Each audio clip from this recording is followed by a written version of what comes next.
పూర్తిగా విన్న ప్రతి ఒక్కరికి థ్యాంక్ యూ సో మచ్.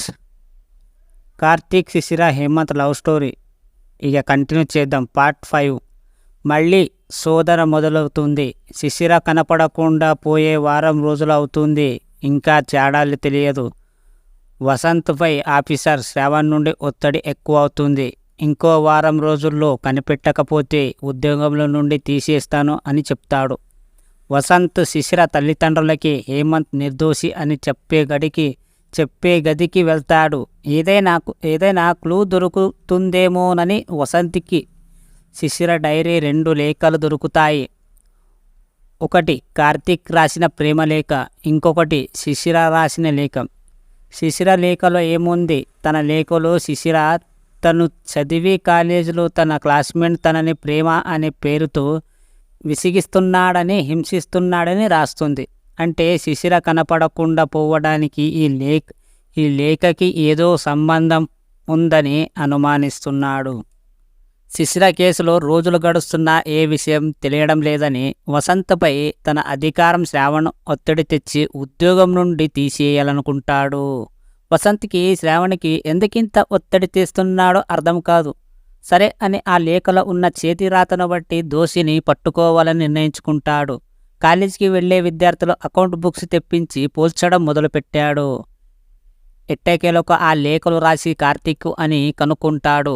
అతని గురించి ఆరాధిస్తాడు. తన కాలేజీల మధ్యలోనే మానేసి అతని స్నేహితులు సహాయంతో అతను సికింద్రాబాద్లోనే ఉన్నాడని, ఒక రూమ్లో అద్దెకుంటూ దూర విద్య అభ్యస్తున్నాడని తెలిసి ఆ ఇంటికి వెళ్ళి హౌస్ ఓనర్ని కూపిలాగాడు. హౌస్ ఓనర్ కార్తీక్ 2 వారాల కింద చనిపోయాడని చెబుతాడు. ఎలా అంటే యాక్సిడెంట్ అయ్యింది అని చెబుతాడు. కార్తీక్ గురించి కనుక్కోవాలని యాక్సిడెంట్ స్థలంకి వెళ్తాడు. అక్కడికి వెళ్ళిన వసంత్ 2 వారాల కింద హేమంత్కి జరిగిన యాక్సిడెంట్ స్థలం అని కనుక్కుంటాడు.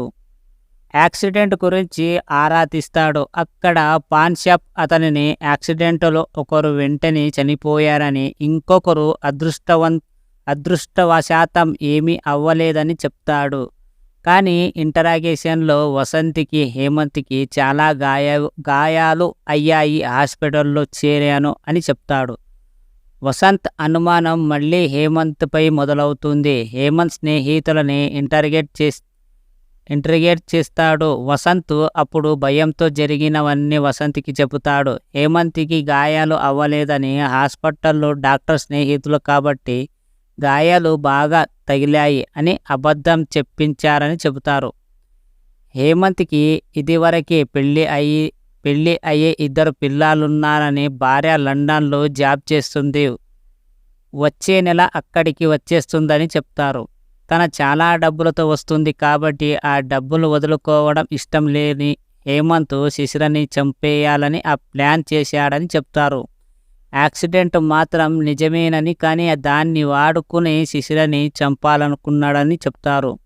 యాక్సిడెంట్ అయ్యాక డాక్టర్కి కాల్ చేసి పేరు రిజిస్టర్ చేయింది. రెసిడెంట్ దగ్గర శిశిరాన్ని కలిసి తర్వాత సర్ప్రైజ్ అని పేరుతో చంపాలనుకున్నాడు. కానీ రెస్టారెంట్కి వెళ్ళి సరికి శిశిర అక్కడ లేదని, ఎటు వెళ్ళిందో తెలియదని చెప్తాడు.